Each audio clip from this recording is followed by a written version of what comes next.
Hello everyone, so this video is specially for the droppers जिन्हें 2021 में NEET देना है और जिन्होंने ड्रॉप लिया हुआ है, या तो 1 साल का हो या तो 2 साल का हो।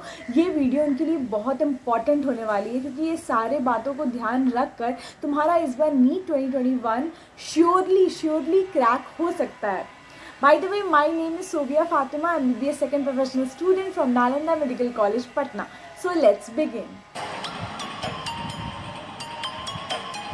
फर्स्ट थिंग जो तुम लोग को अपने माइंड में रखनी है वो ये होनी चाहिए कि तुम लोग को एक प्रॉपर स्ट्रैटेजी और एक प्रॉपर रूटीन बनानी है। वो मैं हमेशा बोलती हूँ, वो एक कॉमन सी बात है। जैसे अभी जितना टाइम बचा है उससे लेकर अप्रैल तक तुम लोग किस हिसाब से कब तक अपना सिलेबस कंप्लीट कर लोगे। जैसे मैं हमेशा बोल रही हूँ कि फेब स्टार्टिंग का सिलेबस कंप्लीट कर लो ताकि फेब से तुम लोग रिविजन कर सको। तो ये एक प्रॉपर रूटीन तो बनानी ही होगी तुम्हें। 2020 का पेपर देखना, सेकंड चीज़ जो है वो नीट 2020 का पेपर देखना और एनालाइज करना बहुत इंपॉर्टेंट है। यू हैव टू एनालाइज कि कौन सा क्वेश्चन तुम्हारा गलत हुआ है उसमें और किस वजह से गलत हुआ है, या फिजिक्स में किस टाइप का क्वेश्चन तुम अटेम्प्ट नहीं कर पाए, तुम्हें कहाँ पे उसमें लगा कि तुम क्लिक नहीं कर पाया तुम्हारा माइंड। बायो में ऐसे कौन से टॉपिक्स थे जो तुमसे छूट गए थे और क्यों छूट गए थे, किस तरीके से ऐसी तैयारी करनी है कि वापस से वो टॉपिक्स नहीं छूटे। तो प्रीवियस ईयर के क्वेश्चन पेपर को एनालाइज करना बहुत इंपॉर्टेंट है क्योंकि 2020 के जैसे ही 2021 में भी पेपर आने के बहुत ज़्यादा चांसेस हैं। तुम्हें ये देखना है थर्ड चीज़ की एग्जामिनेशन हॉल में कहाँ पर तुम्हारी गलती हो रही है, क्योंकि जो ड्रॉपर्स होते हैं बहुत बार उनका पढ़ाई बहुत अच्छे से होता है बट वो वहाँ जाकर अच्छे से उसको क्या कहते हैं प्रोडक्टिव वे में नहीं कर पाते। वो क्यों होता है? क्योंकि या तो उन्हें टाइम मैनेजमेंट नहीं पता होती है, या उन्हें ये नहीं पता होता कि सब्जेक्ट को पहले अप्रोच करना, या अगर फिजिक्स ही बना रहे हैं तो एक क्वेश्चन में पूरा टाइम नहीं देना है।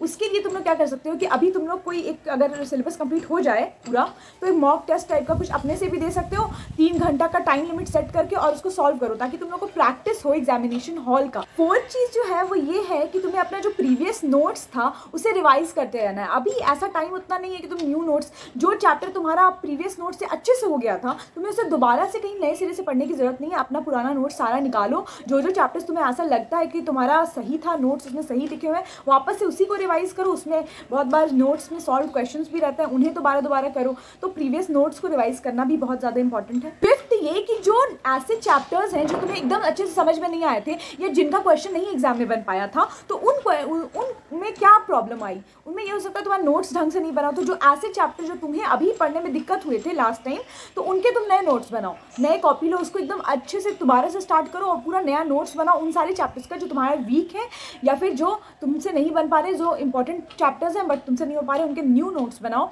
बहुत तो ऑनलाइन क्लासेस करते हैं तो उसके नोट्स बना लो, या साइड बुक्स या एनसीईआरटी ये सब के कोई इंपॉर्टेंट पॉइंट्स लेके उनके नोट्स बनाओ। One important information is regarding the Unacademy champions league, जो बायो का टेस्ट होने वाला है वेंसडे को 7 बजे से 7 PM से 18 नवंबर यानी कि परसों होने वाला है बायो का टेस्ट। ये टेस्ट बिल्कुल ही फ्री है, तो तुम लोग को अगर इनरोल करना है तो लिंक बायो में दिया हुआ है, तुम लोग उससे इनरोल कर सकते हो।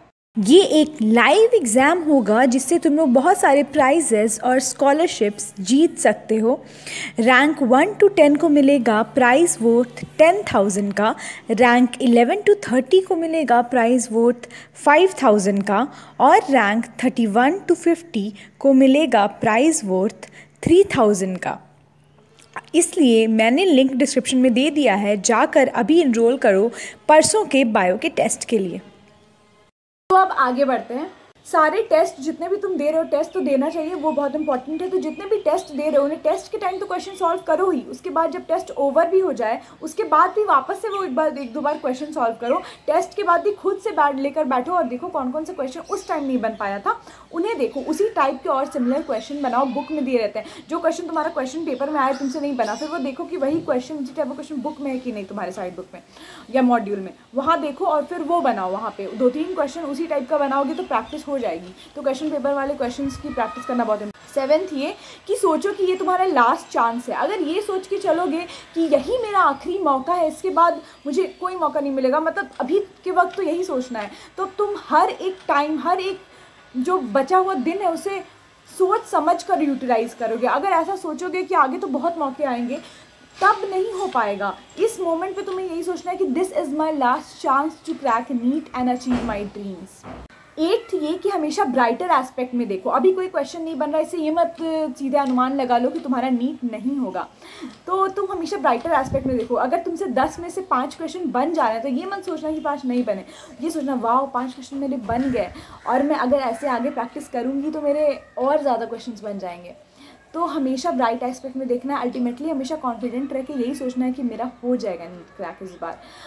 अच्छे अच्छे मोटिवेशनल सॉन्ग्स सुनने हैं। मेरा भी ड्रॉप लगा था, तो एक ड्रॉप लगने के बाद तो एक वो वाली फीलिंग आ जाती है, डर लगने लगता है। बट हाँ, अगर तुम उसको पॉजिटिव वे में लोगे, जैसे मैं बहुत सारे गाने सुनती थी मोटिवेशनल पढ़ने टाइम, या उसके गाने के लिरिक्स लिख के दीवार में चिपका देती थी, तो ये सब चीज़ कर सकते हो।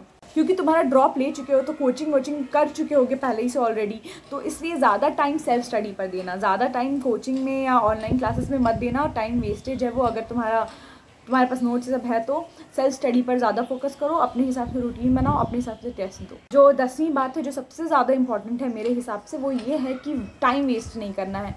टाइम वेस्ट किस में नहीं करना है, ऐसी चीज़ें नहीं पढ़नी है जिनसे क्वेश्चंस कम आते हैं। सिंपल सी बात है, अभी मेनली मार्क्स लाने के लिए पढ़ रहे हो, तुम नॉलेज गेन करने के लिए बाद नहीं पढ़ सकते हो, तो उस चीज़ों पे ज़्यादा ध्यान दो जिनसे ज़्यादा क्वेश्चंस आते हैं। फालतू चीज़ में टाइम वेस्ट मत करो, सोशल मीडिया से सबसे दूर रहो, फ़ोन तभी करो जब कुछ पढ़ाई का काम हो, क्योंकि टाइम कम है तो उस हिसाब से करना पड़ेगा। All the best.